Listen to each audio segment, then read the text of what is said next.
வெளிப்படுத்தின விசேஷம் 22வது அதிகாரத்தில் நம்ம வாசித்தால், ஜீவ புஸ்தகத்தில் பேர் எழுதப்பட்டவனாக காணப்படாதவன் எவனோ அவன் அக்கினியும் கந்தகம் எரிகிற நெருப்பிலே பங்கடைவான் என்று வேதம் சொல்லுகிறது.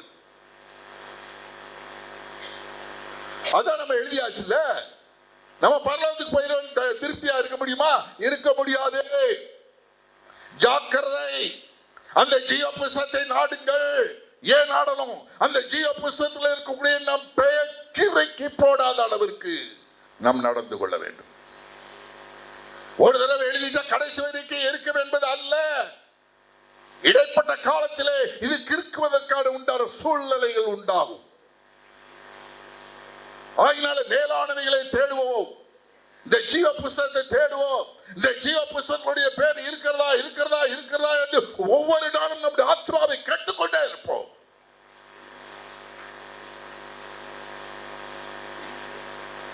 அப்பதான் நாம் தேட முடியும்.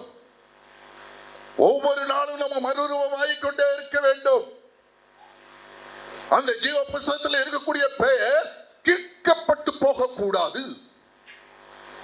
ஆகையினாலே நாம் அந்த ஜீவ புஸ்தகத்தை நாட வேண்டும். அந்த ஜீவ புஸ்தகத்தை தேட வேண்டும். அடுத்தது வாசிங்க.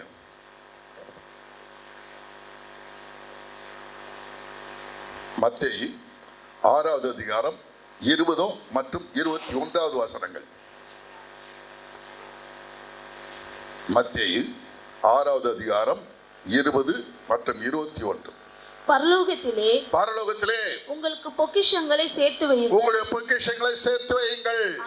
அங்கே பூச்சியாவது துருவாவது கெடுக்கிறதும் இல்லை. அங்கே திருடர் கண்ணமிட்டு திருடுவதும் இல்லை. உங்கள் பொக்கிஷம் எங்கேயோ அங்கே உங்களுடைய இருதயமும் இருக்கும்.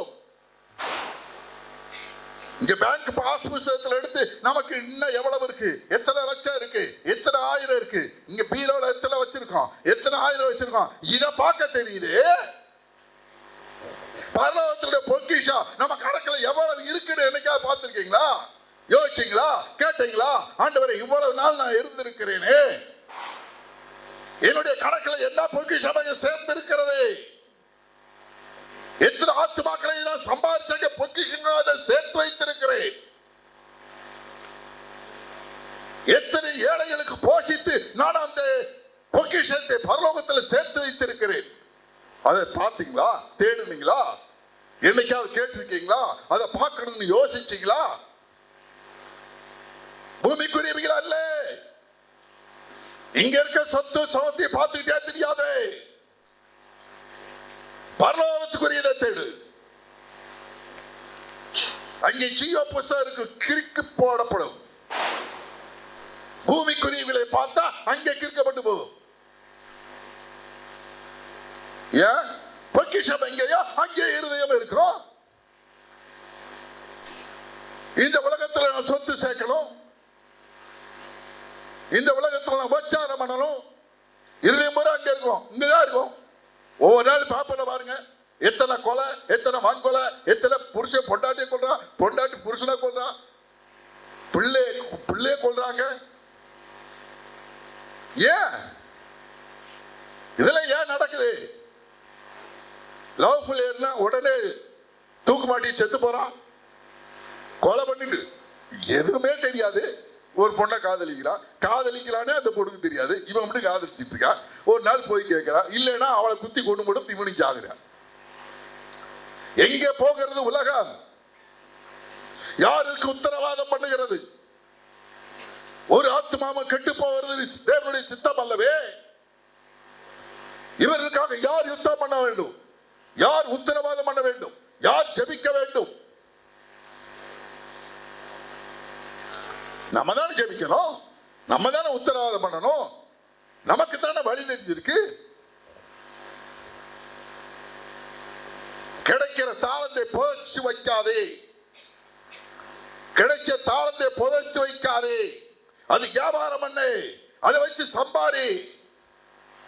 உனக்கு ரட்சிப்பை கொடுத்திருக்கிறாரா? ரட்சிப்பை வித்துரு. அடுத்தவங்களை ரட்சிப்பை கொடு, அவங்களுக்கு கொடு, அவங்க வாங்கட்டும். அவங்களை சேர்த்து கொண்டுட்டு வா, ஆத்மாக்கள் சம்பாரி, வியாபாரம் பண்ணு, போச்சு வச்சுட்டு ரசிக்கிட்டு அம்மா ரசிக்கப்பட்டோம், கோயிலுக்கு போறோம், திருப்பி வர்றோம், திருப்தி முடிஞ்சு போச்சு. அல்லேலூயா அல்லேலூயா, தோத்திரம் தோத்திரம். அதுக்கா உங்களை என்னைய படைத்தாரு, அதுக்கா உங்களை என்னைய தெரிந்தெடுத்திருக்கிறாரு. அவருடைய சித்தத்தை இந்த பூமியில செய்வதானால் நம்ம மூலமா தான் செய்யலாம். பிதா செய்த காலம் முடிந்து விட்டது. பிதா குமாரன் மூலமாக செய்த காலம் முடிந்து விட்டது. இப்பொழுது நாம் தேவனுடைய சித்தத்தை இந்த பூமியிலே செய்யும் போது பரிசுத்த ஆவியானவர் நமக்கு துணை செய்கிறார். அல்லேலூயா சொல்லுவோமா? நம்ம மாத்திரமல்ல, அந்த பரிசுத்த ஆவியானவர் நாம மூலமா பிதாவின் சித்தத்தை செய்ய ஆயத்தமா இருக்கிறார். நம்ம அவரை கூப்பிடுறோம்ல, அவரை தேடுறதில்ல, பொக்கிஷத்தையும் பார்க்கறது இல்லை, எதுவுமே பார்க்கறது இல்லை. என்ன செய்ய முடியும்? இன்னைக்கு ஒரு முடிவு எடுங்க. ஆண்டவரே, நான் ரட்சிப்பு அடைந்து இருக்கிறேன், நான் ரட்சிப்பு 4 பேர் 10 பேருக்காவது நான் ரட்சிப்பை கொடுத்து அவங்களை ரட்சிக்கப்பட வைக்கணும், ஆத்மாக்களை சம்பாதிக்கணும். நான் பரிசுத்தாய் பெற்றிருக்கேன், பரிசுத்தாய் பெறாதவங்களுக்கு பரிசுத்தாய் பெற வைக்கணும். அவங்க எடுத்து சொல்லுங்க. நான் தாழ்ந்த பெற்றிருக்கேன், வரங்களை பெற்றிருக்கிறேன், இந்த வரங்களை மற்றவங்களுக்கு எடுத்து சொல்லுங்க, அவங்களை பெறட்டும். நான் இந்த பைபிளை பற்றி போதிக்கிறதுக்கு வழி வழியா நான் அலைஞ்சிட்டு இருக்கேன். ஏன்னா அதை புதைச்சு வைக்க கூடாது. கேட்கறதுக்கு ஆண்டு எவ்வளவு பேர் இருக்காங்கன்னு நினைக்கிறீங்க?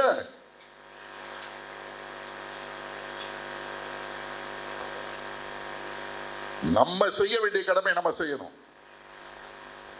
அது செய்து கொண்டே இருக்க வேண்டும். தாளந்தை புதைத்து வைக்க கூடாது. புதைச்சு வச்சா இங்க இருந்து எடுத்து இருக்க வேலை கொடுத்துட்டு போயிடுவார் அவரு. நம்முடைய பேர் ஜீவ புஸ்தகத்திலிருந்து கிறுக்கப்பட்டு போகும். உங்ககிட்ட இருந்து என்னத்துக்காகுது? ரட்சிப்பு உங்ககிட்ட இருந்து என்னத்துக்காகுது? இன்றைக்கு ஒரு உடன்படிக்கை நாம் செய்ய வேண்டும். அடுத்தது வாசிங்க.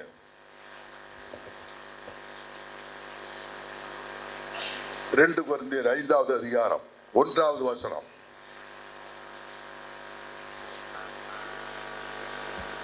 பூமிக்குரிய கூடாரமாகிய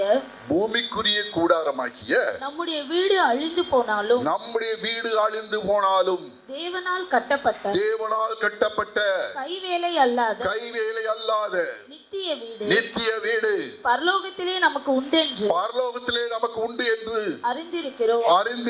எத்தனை பேர் அறிந்திருக்கிறோம்? எத்தனை பேர் தேடி இருக்கோம்? எத்தனை பேர் அதை நாடி இருக்கிறோம்? எனக்காக ஒரு வீடு அங்க கட்டப்படுவானால் அந்த வீட்டை நான் பார்க்கணும் ஆண்டவரே. எத்தனை பேர் கேட்டிருக்கிறோம்? அதை பற்றி கவலை இல்லை. இந்த பூமியில வீடு கட்டணும்னா 1008 பேங்க போய் பார்ப்போம், எல்லாத்துக்கிட்ட நம்ம ஐடியா கேட்போம். இது என்ன அஸ்திவாரம் போடுறது, எவ்வளவு இதுக்கு செலவாகும், என்ன அஸ்திவாரம் போட்டா நல்லது, எங்க லோன் கம்மியான இன்ட்ரெஸ்ட் கிடைக்கும், 1008 விசாரிக்கிறோம். ஆனா பரலோகத்தில் நம்முடைய வீடு கட்டப்பட வேண்டுமானால் அங்கே இருக்க வீட்டை குறித்து நமக்கு என்ன விழிப்புணர்வு இருக்கிறது? அந்த விழிப்புணர்வு தேவைதானே? யார் உருவாக்குவது? கைவேலை அல்லாது அந்த வீடு எப்படிப்பட்ட வீடு தெரியுமா? வாசிங்க, அதனுடைய மேன்மையா அப்போவாவது தெரியட்டும். வெளிப்படுத்தின விசேஷம்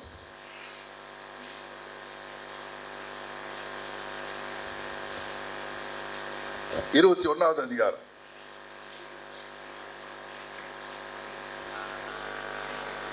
1வது வசனத்தை வாசிங்க. பின்பு நான் புதிய வானத்தையும் புதிய பூமியையும் கண்டேன்.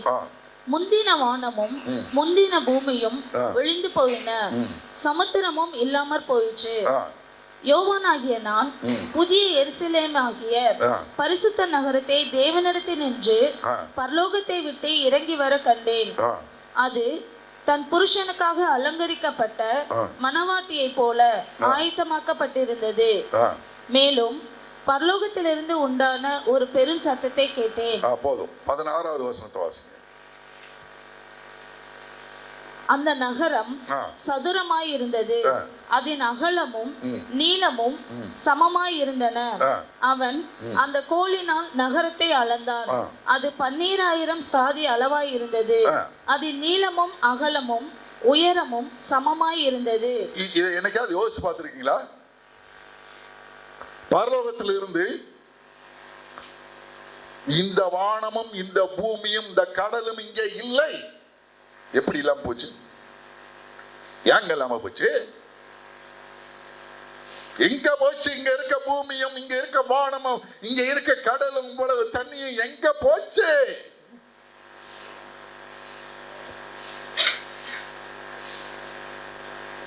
கடைசி நாட்களில் என்ன சம்பவிக்க போகிறது என்று சொன்னால், பூதங்கள் வெந்து உருகும். இந்த உலகத்தில் இருக்கிற அத்தனை மெட்டலும் வெந்து உருகும். அவர் சகலத்தை புதிதாக்குகிறார். ஏன் புதிதாக்குனாரு? எல்லாம் கரப்பட்டு போச்சு, எல்லாம் பாவம் நிறைஞ்சு போச்சு. வான மண்டலங்களில் பொல்லாத ஆவியினுடைய சேனை வான மண்டலத்தில் ஆக்கிரமித்து அத்தனையும் அசுத்தமாய் போய் கிடக்கிறது. அத்தனையும் அழிக்கப்பட வேண்டும். இந்த பூமி வெந்து உருக வேண்டும். இந்த வெப்பத்தினாலே கடல் முழுவதும் ஆவியாகி மேலே போய்விடும். ஒரு புதிய நகரமானத்திலிருந்து இறங்கி வருகிறது. ஒரு மணவாட்டி அலங்கரிக்கப்பட்டது போல இருக்கிறது. அது நீல அகல உயரம் சமமா இருக்கிறது. 12,000 சாதி. எவ்வளவு தெரியுமா? 12,000 சாதி. 12,000 ஃபர்லாங். 12,000 ஃபர்லாங்னா பை 5 பாருங்க. ஏரஞ்சா 10, 2,400 கிலோமீட்டர். நீளம் 2,400 கிலோமீட்டர். அகலம் 2,400 கிலோமீட்டர். உயரம் 2,400 கிலோமீட்டர். அந்த இடத்துல நாம் வாசம் பண்ண போகிறோம். இது 2வது இடம், 1வது இடம் அல்ல. அந்த மேலானவைகள் சொன்னமே, அது சீயோன், அது தேவ பர்வதம். அவர் பிதாவும் குமாரனும் உட்கார்ந்திருக்க ஸ்தலத்தில் இருக்கக்கூடிய அந்த இடத்திலே நாம் அமர்ப்பது 1வது இடம். அதை தவற விட்டா இது 2வது இடம். இது புதிய எருசலேம். அட்லீஸ்ட் இங்கேயாவது போகணும்ல. நமக்கு என்ன இருக்குதுன்னே நம்ம யோசிக்கலையே. இந்த 12 நகரத்தை பற்றி நீங்க போய் இன்னும் வாசிச்சு பாருங்க. அஸ்திவாரம் எல்லாம் எங்க இருக்கு, யாரை வச்சு அந்த அஸ்திவாரம் போடப்பட்டிருக்கு, எத்தனை வாசல் இருக்கு, எல்லாம் அதுல தெளிவா இருக்கு. அதை வாசிங்க. அதெல்லாம் யாருக்கு? வேதத்துல தானே இருக்கு. நமக்காக தானே கொடுக்கப்பட்டிருக்கு. அதை தேடணும்ல. அது எப்படி இருக்கு? நம்ம கட்ட போற இடம் எங்க இருக்கு? நம்ம வாசம் பண்ணக்கூடிய இடம் எங்க இருக்கு? அப்பதானே அந்த இடத்தை நம்ம தேடி நம்ம அதை நாட முடியும். தேடுறது இல்ல. எப்படி இருக்குன்னு தெரியறது இல்ல, நாடுறதும் இல்ல. இது எப்படியாக இருக்கும்? அதற்காகவா தேவன் உங்களையும் என்னையும் தெரிந்தெடுத்தார்? சரியாக செல்ல வேண்டும். மேலான காரியத்தை நாட வேண்டும், தேட வேண்டும். அடுத்தது வாசிங்க. வெளிப்படுத்தின விசேஷம் 22வது அதிகாரம் 1வது வசனம். பின்பு பளிங்கை போல தெளிவான ஜீவ நதி, ஜீவ தண்ணீர் உள்ள சுத்தமான நதி தேவனும் ஆட்டுக்குட்டியானவரும் இருக்கிற சிங்காசனத்திலிருந்து புறப்பட்டு வருகிறது என்றார். வாசிங்கன்னா, நகரத்தின் வீதியினுடைய மத்தியிலே நதியின் இரு கரையிலும், நதியினுடைய 2 கரைகளிலும் 12 விதமான கனிகளை தரும் ஜீவ விருட்சம் இருந்தது. அது மாதந்தோறும் தன் கனியை கொடுக்கும். அந்த விருட்சத்தினுடைய இலைகள் ஜனங்களின் ஆரோக்கியம் அடைவதற்கு ஏற்றதா இருக்கும். இந்த இடத்த நடுறோமா? பர்வதத்தில் என்ன இருக்கு? ஜீவ விருட்சம் இருக்கிறது. பிதாவும் குமாரனும் உட்கார்ந்து இருக்கிற இடத்தில் இருந்து ஜீவனுள்ள நதி புறப்பட்டு வருகிறது. தெளிவான பளிங்கு நதி, 2 கரைகளில் 12 விதமான ஜீவ விருட்சம் இருக்கிறது. சமைக்க வேண்டியதில்லை, லிஸ்ட் போட வேண்டியதில்லை, மெனு போட வேண்டியதில்லை, எந்த கஷ்டமே தேவையில்லை. 12 விருட்சத்துல என்ன விருட்சம் வேணுமோ அந்த விருட்சத்தை சாப்பிட்டு போயிட்டே இருக்கலாம். இந்த முழு வேதத்தையும் ஒரே காரியங்களை நம்ம செய்ய வேண்டுமானால் ஒன்றே சொல்லிடலாம். ஆதி ஆரம்பத்துல ஜீவ விருட்சத்தை மனுஷன் சாப்பிடாம போயிட்டான். அந்த சாப்பிடாமல் போன அந்த ஜீவ விருட்சத்தை நம்ம சாப்பிடுறதுக்கு தகுதியாக்குறது அந்த பைபிள். ஒரே வார்த்தைங்க. அந்த 12 விதமான விருட்சத்தை நம்ம நோக்கணும், தேடணும், நாடணும்.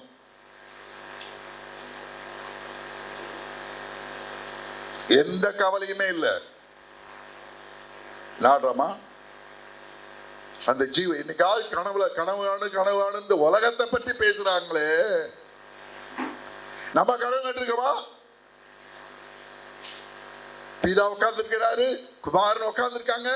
2 பேருக்கு நடுவில் அந்த சிங்காசனத்திலிருந்து பள்ளிங்கு மாதிரி நதி புறப்பட்டு வருது. 2 பக்கமும் 12 விதமான கனி இருக்குது.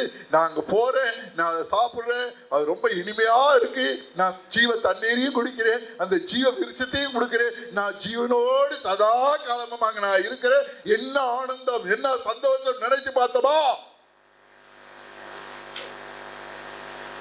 அட்லீஸ்ட் கனவாது காணுங்க. இந்த உலகத்துல அப்துல் காதர் சொன்னாரு, அவர் பேர் என்ன? அப்துல் காதர் தானே இல்லையா? நம்ம ஜனாதிபதி அப்துல் கலாம், சாரி. அவர் சொன்னார் கனவுகள். மாணவர்கிட்ட போய் சொன்னார், கனவு காணுங்கள். கலெக்டர் ஆகணுமா? கனவு காணு. இன்ஜினியர் ஆகணுமா? கனவு காணு. சயின்டிஸ்ட் ஆகணுமா? கனவு காணு. நீ அப்படி ஆயிடுவ. இங்க நாங்க சொல்றோம், வேதத்தை வச்சு சொல்றோம், நீ கனவு காணு. அவருடைய சிங்காசனத்திலிருந்து வெளியே வருகிற அந்த பளிங்கு நதியை நீ கனவு காணு. அந்த ஜீவன் விருட்சத்தை சாப்பிடுற மாதிரி கனவு காணு. அது கனவு நினைவாகும். பொக்கிஷம் எங்கேயோ இருதயம் உங்களுக்கு அங்க இருக்கும். இப்ப அங்க இல்ல, வேற எங்கேயோ ஓடிக்கிட்டு இருக்கு இருதயம். நம்முடைய ஆர்வம், நம்முடைய எண்ணங்கள் வேற பக்கம் ஓடிக்கிட்டு இருக்கு. அங்க இல்ல, அங்க இருந்துதான் கனவு கண்டிருப்போம். இன்னைக்கு தேடி இருக்கோம், கண்டுபிடிச்சிருக்கோம், நீ நாடுவோம். அடுத்தது வாசிங்க, யாக்கோபு 1வது அதிகாரம்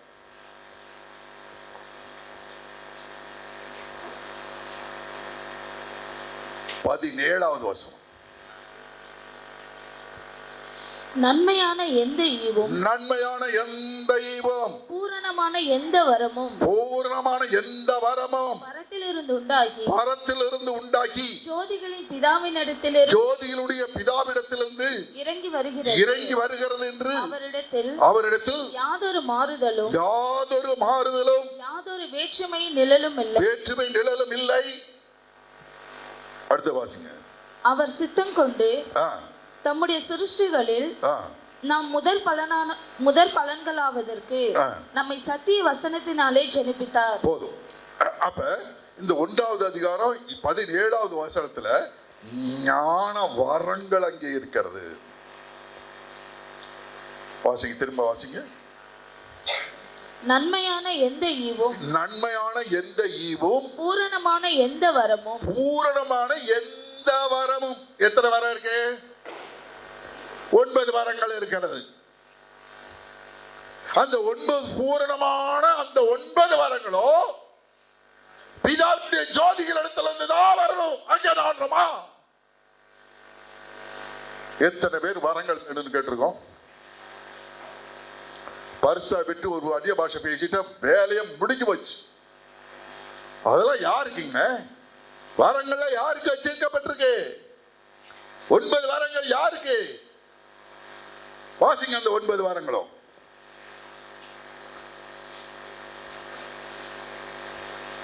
ஒண்ணு கொரிந்தியர்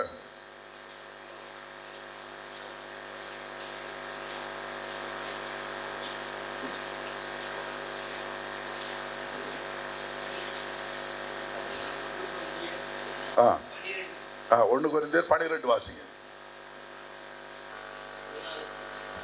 12 14 16. எப்படியெனில் ஒருவனுக்கு ஆவியினாலே ஞானத்தை போதிக்கும் வசனமும் வேறொருவனுக்கு அந்த ஆவியினாலே அறிவை உணர்த்தும் வசனம் 2. வேறொருவனுக்கு அந்த ஆவியினாலே விசுவாசம் வரம் 3. வேறொருவனுக்கு அந்த ஆவியினாலே குணமாக்கும் வரங்களும் 4. வேறொருவனுக்கு அற்புதங்களை செய்யும் சக்திகளும் 5.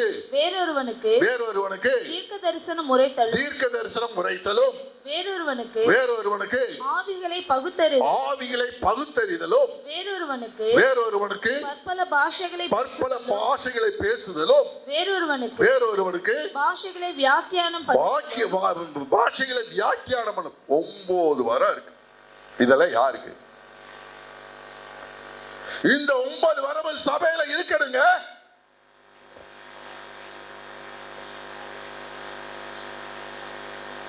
சபை லேஸ் இல்ல. சபை எதுக்கு இருக்கு தெரியுமா? ஒருத்தரை பரிசுத்தமாக்குறதுக்கு. சபை எதுக்கு இருக்கு தெரியுமா? ஆராய்ச்சி பண்றதுக்கு. சபை எதுக்கு இருக்கு தெரியுமா? வேதத்தினுடைய ரகசியங்களை புரிந்து கொள்வதற்கு. நடக்குதா? நம்ம செய்யறோமா? காதுல வாங்கி விட்டுட்டு போயிடுமா? எவ்வளவு ரகசியங்கள் இங்க போதிக்கப்படுகிறது. அவைகளெல்லாம் எங்க போயிருச்சு? அத்தனையும் எல்லாத்தையும் ரிவைவ் பண்ணுங்க.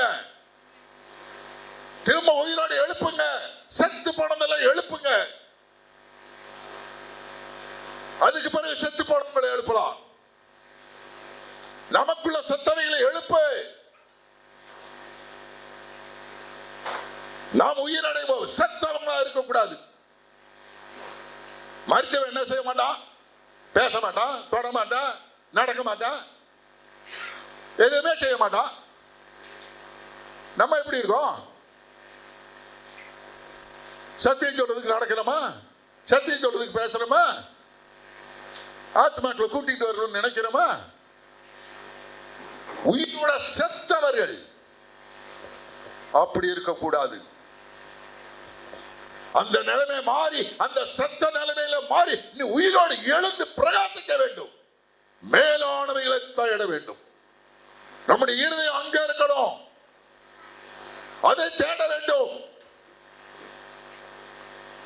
அப்படி தேடும் போது வேதத்தை ஆராய்ச்சி பண்ண என்ன நடக்கும் தெரியுமா? வேதத்தை ஆராய்ச்சி பண்ணணும்னா என்ன நடக்குமா?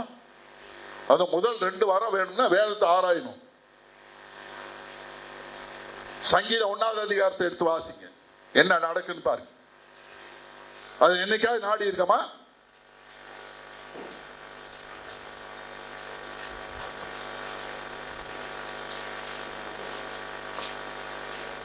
இரவும் பகலும் வேதத்திலே பிரியமா இருந்து கர்த்தருடைய வேதத்தில் பிரியமாயிருந்து இரவும் பகலும் அவருடைய வேதத்தில் தியானமாய் இருக்கிற மனுஷன் பாக்கியவான்.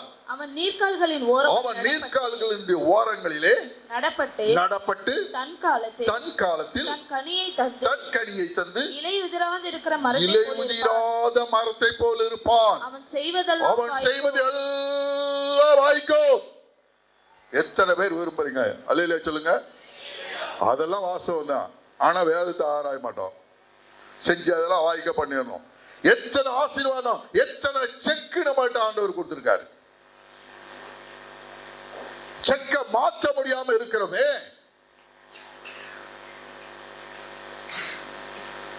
இந்த பலன், இந்த ஆசீர்வாதம் எல்லாம் யாருக்கு வைக்கப்பட்டிருக்கு? உங்களுக்கு, எனக்கு தான் அது வைக்கப்பட்டிருக்கு. வேதத்தை ஆராயறதுக்கு எத்தனை பேர் ஆயத்தமா இருக்கீங்க? வேதத்தை ஆராய்ச்சி பண்ணலாம் வாங்கன்னா வர்றதில்லை. ஏன்? நம்முடைய இறுதியம் பொக்கிஷம் வேற எங்கேயோ இருக்கு. அடுத்த வாசகம் வெளிப்படுத்தல் 14வது அதிகாரம் 17வது வசனம்.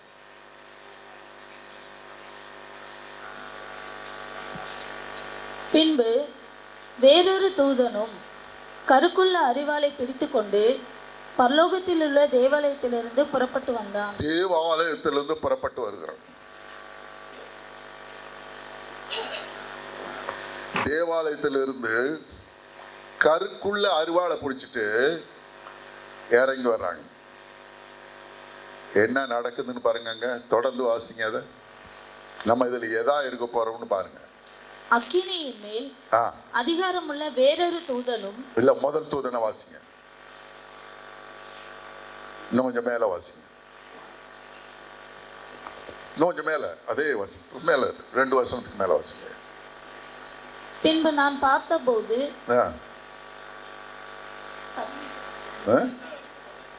வாசிங்க. அப்பொழுது வேறொரு தூதன் தேவாலயத்திலிருந்து புறப்பட்டு. வேறொரு தூதன் இல்ல, அந்த முதல் தூதனை வாசிங்க. அப்புறம் வேறொரு தூதன் அதுக்கு பிறகு வருது. பின்பு நான் பார்த்தபோது இதோ வெண்மையான மேகத்தையும் அந்த மேகத்தின் மேலே மனுஷகுமாரனுக்கு ஒப்பாக தமது சிரசின் மேல் பொற்கிரீடத்தையும் தமது தம்முடைய கையிலே கருக்கான அரிவாளையுடைய ஒருவர் உட்கார்ந்திருக்கிறதையும் கண்டேன். அப்பொழுது வேறொரு தூதன் தேவாலயத்திலிருந்து புறப்பட்டு மேகத்தின் மேலே உட்கார்ந்திருக்கிறவரை நோக்கி பூமியின் பயிர் முதிர்ந்தது. அடுத்து வாசிமா. அறுக்கிறதற்கு காலம் வந்தது. அறுப்பதற்கு காலம் வந்தது. ஆகையால் உம்முடைய அரிவாளை நீட்டி அறுத்து விடும் என்றார். இப்ப நம்ம எந்த குரூப்பை சார்ந்தவங்கன்னு நீங்க கவனிச்சுக்கணும். பயிர் விளைஞ்சிருச்சு, அறுக்கலைன்னா என்ன ஆகும்? வீணா போயிடும். ஒண்ணு முளைச்சிடும், கீழே விழுந்து ஒண்ணுமெல்லாம் போயிடும். அருவா வச்சிருக்கிறது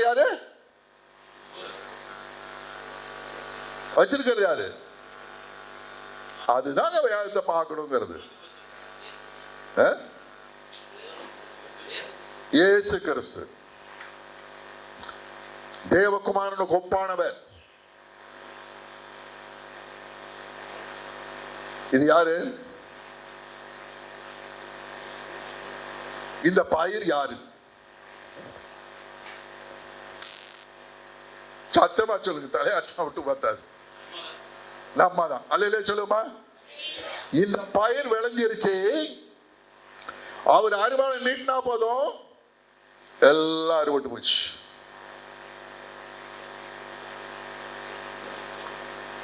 அட்லீஸ்ட் அதுலயாவது நம்ம சேரணும்.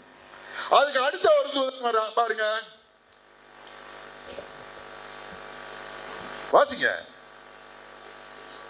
பின்பு வேறொரு தூதன் கருக்குள்ள அரிவாளை பிடித்துக்கொண்டு பரலோகத்தில் உள்ள தேவாலயத்திலிருந்து புறப்பட்டு வந்தான். அக்கினியின் மேல் அதிகாரமுள்ள வேறொரு தூதனும் பலிபீடத்திலிருந்து புறப்பட்டு வந்து கருக்குள்ள அரிவாளை பிடித்திருக்கிறவனை நோக்கி பூமியின் திராட்சை பழங்கள் பழுத்திருக்கிறது. கருக்குள்ள உமது அரிவாளை நீட்டி அதன் குலைகளை அரித்து விடும் என்று சொன்னான். வாசி. அப்பொழுது அந்த தூதன் தன் அரிவாளை பூமியின் மேலே நீட்டினான். பூமியின் திராட்சை பழங்களை அறுத்து தேவனுடைய கோபாக்கினை என்னும் ஆலையிலே போடப்பட்டது. நகரத்திற்கு புறம்பே உள்ள அந்த ஆலையிலே அது மிதிக்கப்பட்டது. அந்த ஆலையிலிருந்து 1600 ஸ்தாதி தூரத்தில் ரத்தம் புறப்பட்டது. குதிரைகளின் கடிவாளங்கள் மட்டும் பெருகி வந்தது. குதிரையினுடைய கடிவாளங்கள் மட்டும் பெருகினது. இப்படி ஒரு குரூப். நம்ம பயிரா இருக்கிறோமா, திராட்சை பழமா இருக்கணும்.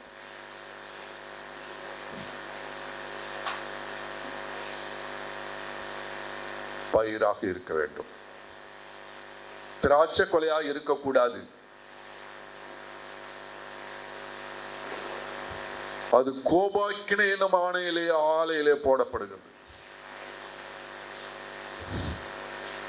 நம்ம தேவனிடத்திலே சேர்ந்து தேவனுக்கு நமக்காக நியமிக்கப்பட்டிருக்கிற நித்திய வீட்டுக்கு போக வேண்டுமா?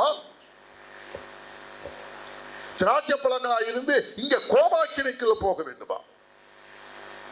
மண்ணீராயுதம் சாதி அளவுக்கு குதிரையுடைய கடிவாளம் வரைக்கும் ரத்தம் போய் கொண்டு இருக்கிறது என்று சொன்னால் நம்ம அங்கே போகணும். நம்ம இருதயம் எங்க இருக்கு?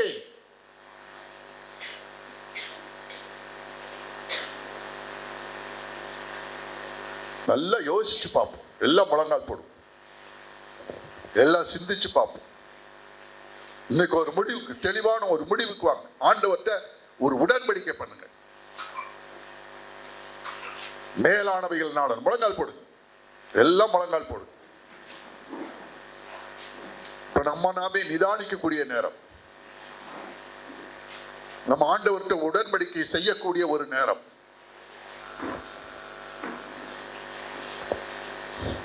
நம்முடைய நிலைமை யோசிச்சு பார்ப்போம். நம்முடைய பொக்கிஷம் எங்கே இருக்கிறது? பூமிக்குரியங்களை தேடு.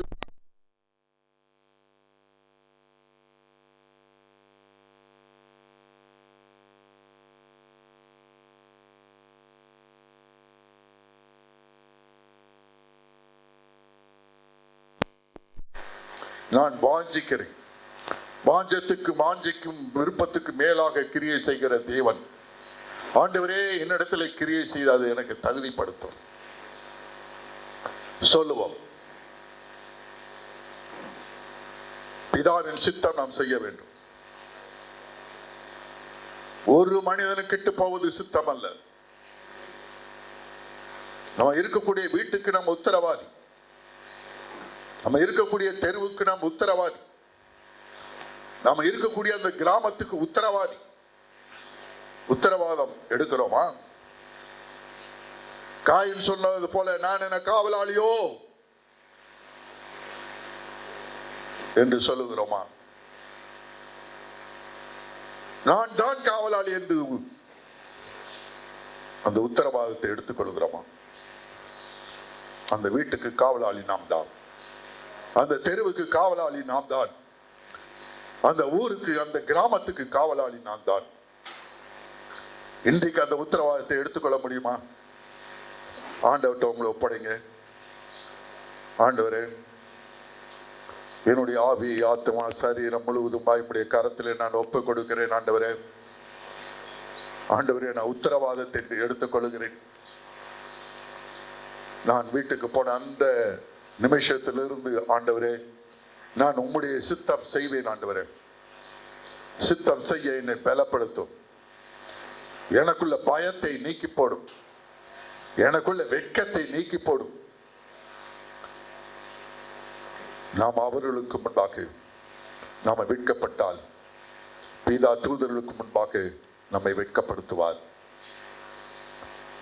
அந்த பரிதாப நிலை நமக்கு தேவையில்லை. அதனால் ஒரு முடிவு செய்வோம். குறைந்தது ஒரு மாதத்திற்கு ஒரு ஆத்மாவாயாவது நான் சந்தித்து அவருக்கு தெளிவாக சொல்ல வேண்டியதை சொல்லி அந்த ஆத்மா ரட்சிப்படைவதற்காக ஜெபித்து அந்த ஆத்மாவை அழிவுக்கு தப்புவிப்பேன். ஆண்டவரே,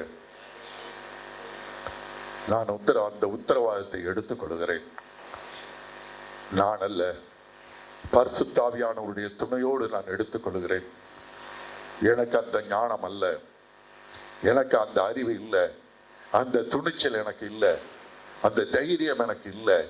இவைகளெல்லாம் பரிசுத்த ஆவியானவர் பிதா எனக்கு கொடுக்கணும், நான் அதை கண்டிப்பாகவே செய்வேன் என்று ஒரு உத்தரவாதம் பண்ணுவோம்.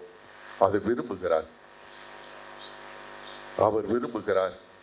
இதோ என்னுடைய பிள்ளை மேலானவைகளை தேடி கண்டுபிடிச்சு விட்டதே, தேடுகிறதே, இப்பொழுது நாடுகிறதே என்று இந்த கேட்ட சத்தத்துக்கு நான் கீழ்ப்படிந்திருக்கிறேன் என்று சொல்லும்போது அவர் எவ்வளவு சந்தோஷம், பரலோகத்தில் எவ்வளவு ஆனந்தம். அந்த ஆனந்தத்தை நீங்கள் பகிர்ந்து கொள்கிறீர்களா? அந்த ஆனந்தத்தை நீங்கள் உருவாக்குகிறீர்களா? அந்த பரலோகத்தில் இருக்கக்கூடிய அந்த சிங்காசனத்தில் நாம் உட்கார வேண்டும் என்று நமக்கு ஒரு ஆவல் இல்லையா, ஆசை இல்லையா? ஆண்டவரே, நான் அந்த சிங்காசனத்தில் உட்கார வேண்டும் என்று இன்னைக்கு சொல்லுவோம். நான் உட்கார்ந்த ஆண்டவரே, நான் அந்த சிங்காசனத்தில் நான் உட்கார்ந்த ஆண்டவரே, அவ்வளவு பெரிய மேன்மை நீ எனக்கு வைத்திருக்கிறீரே, உங்களுடைய அன்பு எவ்வளவு பெரியது ஆண்டவரே, உங்களுடைய கிருபை எவ்வளவு பெரியது. எனக்காகவா நீர் அங்கே வைத்திருக்கிறீர், எனக்காகவா அந்த சிங்காசனத்தை அங்கே வைத்திருக்கிறீர், எனக்காகவா அந்த சிங்காசனை வைத்து என்னை கூப்பிடுகிறீர். ஆண்டவரே, நான் அதுக்கு தகுதி இல்லை, இருந்தாலும் என்னை தகுதிப்படுத்த ஆண்டவரே நான் வாஞ்சிக்கிறேன். நான் உம்முடைய பக்கத்தில் நான் உட்கார வேண்டும், பிதாவினுடைய பக்கத்தில், குமாரனுடைய பக்கத்தில் நான் உட்காரணும் ஆண்டவரே என்று சொல்லுவோம். அந்த சிங்காசனம் எனக்கு வேண்டும், அந்த சிங்காசனம் எனக்கு வேண்டும். இந்த அழிவுள்ள உலகம் எனக்கு தேவையில்லை, இந்த அழிவுள்ள உலகம் எனக்கு கொஞ்ச நாள் ஆண்டவரே, இது அழிந்து போகக்கூடியது, இது ஒன்றுமே செய்ய முடியாது.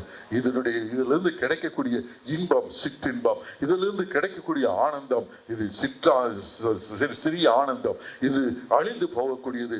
இந்த சரீரம் அழிந்து போகக்கூடியது, இந்த வாலிபம் அழிந்து போகக்கூடியது, என்னுடைய சிந்தனைகள் அழிந்து போகக்கூடியது. இப்பொழுது இருக்க சிந்தனை நாளைக்கு இல்லாமல் போய்விடும், அது புகையை போல இருக்கிறது. ஆண்டவரே, இந்த அழியாத சிந்தனை, ஆண்டவரே இந்த அழியாத சிந்தனை, ஆண்டவரே இந்த அழியாத சிங்காசனம், அதற்கு நான் வர வேண்டும் ஆண்டவரே. அது மாத்திரமே அழியாதது, அது மாத்திரமே அழிக்க முடியாதது ஆண்டவரே, அது மாத்திரமே நித்தியமானது. அந்த நித்தியமானதை நான் தெரிந்து கொள்ளுகிறேன் என்று சொல்லுவோம். தேவன் ஆராய்ந்து பார்க்கிறார், ஒவ்வொருடைய உள்ளத்தையும் ஆராய்ந்து பார்க்கிற தேவன் இப்பொழுது ஒவ்வொருவரையும் ஆராய்ந்து பார்த்து கொண்டிருக்கிறார். நாம் ஆராய்ந்து பார்ப்போம், நிதானித்து பார்ப்போம். ஆண்டவரே, நீ தகுதிப்படுத்தும் என்று சொல்லுவோம். கேட்கிறவன் எவனும் பெற்றுக் கொள்ளுகிறான், கேட்கிறதை பெற்றுக்கொள்வோம் என்று விசுவாசத்துடன் கேளுங்கள். அவர் கேட்கிறதை அவர் கொடுப்பார் என்று விசுவாசியுங்கள். விசுவாசம் காணப்படாதவர்களுடைய நிச்சயமா இருக்கிறது. கண்ணில் பார்த்து விசுவாசிப்பது விசுவாசம் அல்ல. இதை போல அந்த சிங்காசனத்திலே நாம் பார்த்ததில் உட்கார வேண்டும் என்று நாம் விசுவாசிப்பதே விசுவாசம். அந்த விசுவாசத்தை நாடுவோம், அது நித்திய சந்தோஷம். அதை நோக்கி போகும்போது நமக்கு பேரானந்தம், பரம சந்தோஷம். அதை நோக்கி போக வேண்டும். நம்முடைய பொக்கிஷம் பரலோகத்தில் இருக்கிறது. இப்பொழுது யோசித்து பாருங்கள், நான் பரலோகத்தில் எவ்வளவு பொக்கிஷத்தை, என்ன பொக்கிஷத்தை நான் சேர்த்து வைத்திருக்கிறேன். யோசிச்சு பாருங்க, எவ்வளவு சேர்த்து வச்சிருக்கோம் நீங்க யோசிச்சு பாருங்க. உங்களுக்கு தேவன் வெளிப்படுத்துவார், உங்க ஆத்மா சொல்லும். ஏன்னா இவ்வளவு நாள் சேர்த்து நீங்க சேர்த்து வச்சதா, நீங்க தானே சேர்த்து வைக்கணும், நம்ம தானே சேர்த்து வைக்கணும். நம்ம சேர்த்து வச்சது நமக்கு தெரியாதா? எப்படிதான் சேர்த்து வச்சோம்னு நமக்கு தெரியாதா? இப்ப ஆராய்ச்சி பாருங்க, பார்க்கலாம். இப்ப ஆராய்ச்சி பாருங்க, உங்களுடைய ஆத்மா கேட்டு பாருங்க, நான் இதுவரைக்கும் என்ன பொக்கிஷத்தை சேர்த்து வச்சிருக்கேன்னு யோசிச்சு பாருங்க. போதும் சொல்லுகிறதா நம்ம ஆத்மா? இல்ல உள்ளுக்குள்ள இருந்து தேவன் நீ பொக்கிஷமே சேர்க்கல, உங்களுடைய அக்கௌண்ட் இன்னும் ஓபன் ஆகல என்று சொல்றாரா? ஆண்டவரே, நான் செய்த தவறே என்னை மன்னி. ஆண்டவர்கிட்ட ஒப்பு கொடுப்போம். ஆண்டவரே, நான் செய்த தவறை மன்னி. ஆண்டவரே, ஆண்டவரே, இந்த நேரத்தில் நான் ஒப்பு கொடுக்கிறேன். நான் இனிமேல் பரலோகத்தில் பொக்கிஷத்தை நான் சேர்ப்பேன். பரலோகத்தில் எனக்கு பொக்கிஷம் வேண்டும்.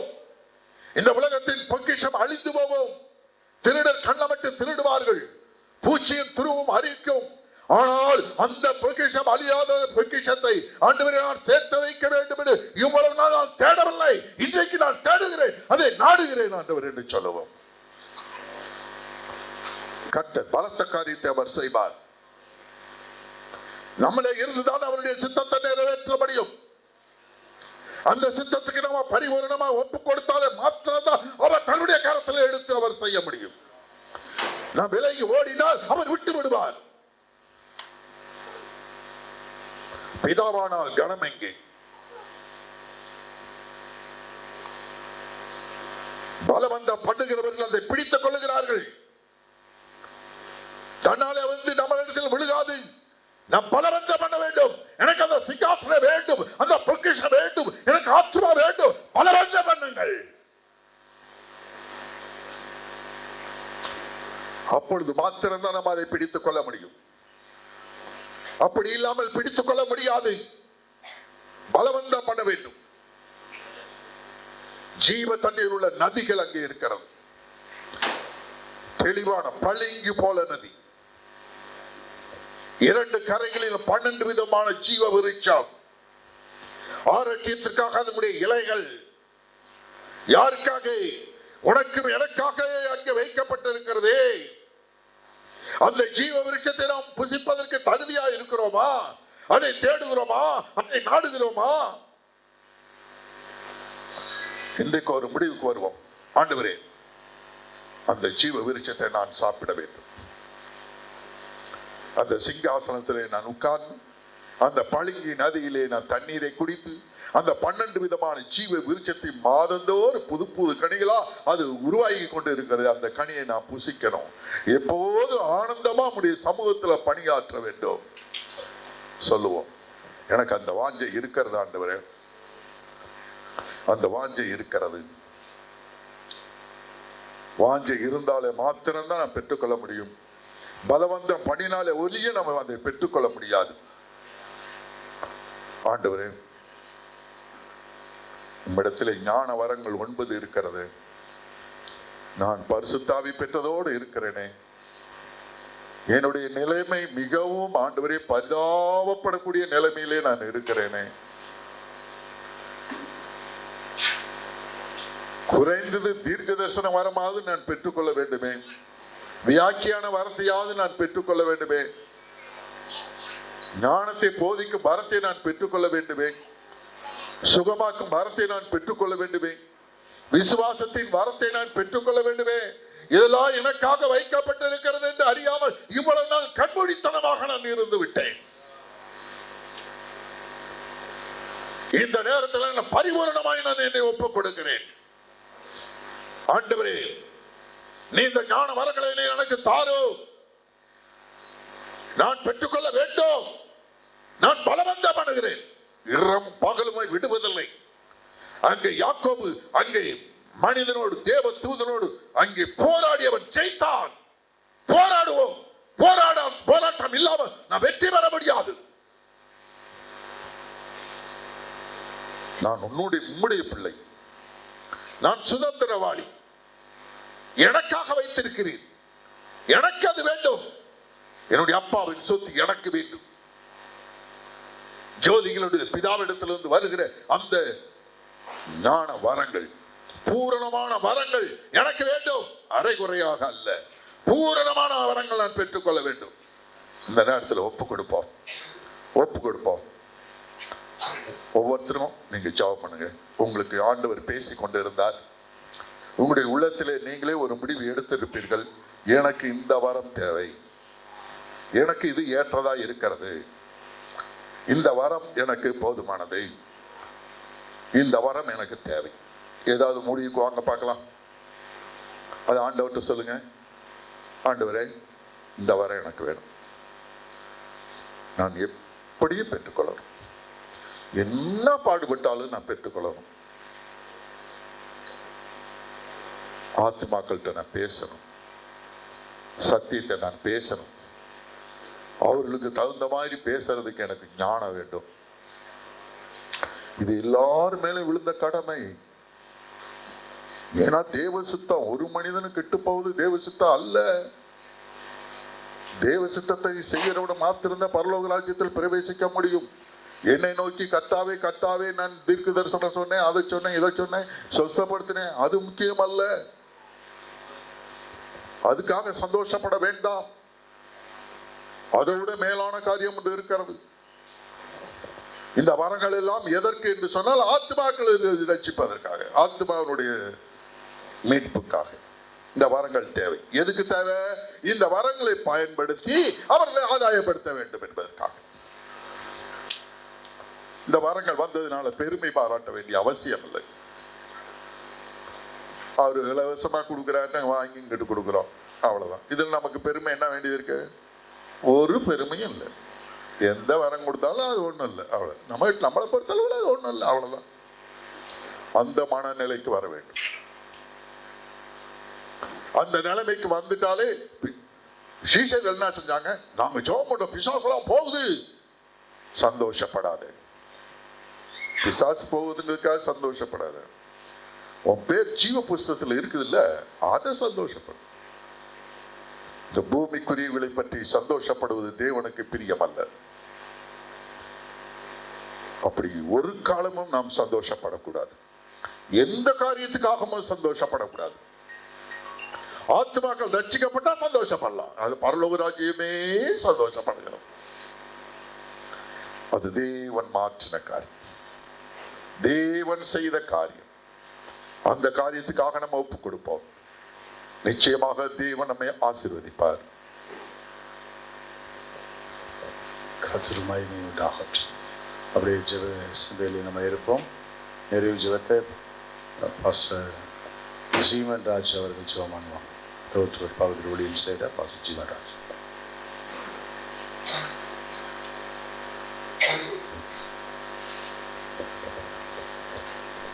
நல்ல பிதாவே, ஆசீர்வாதமான இந்த மனமகிழ்ச்சி நாளுக்காய் நன்றி செலுத்துகிறோம்.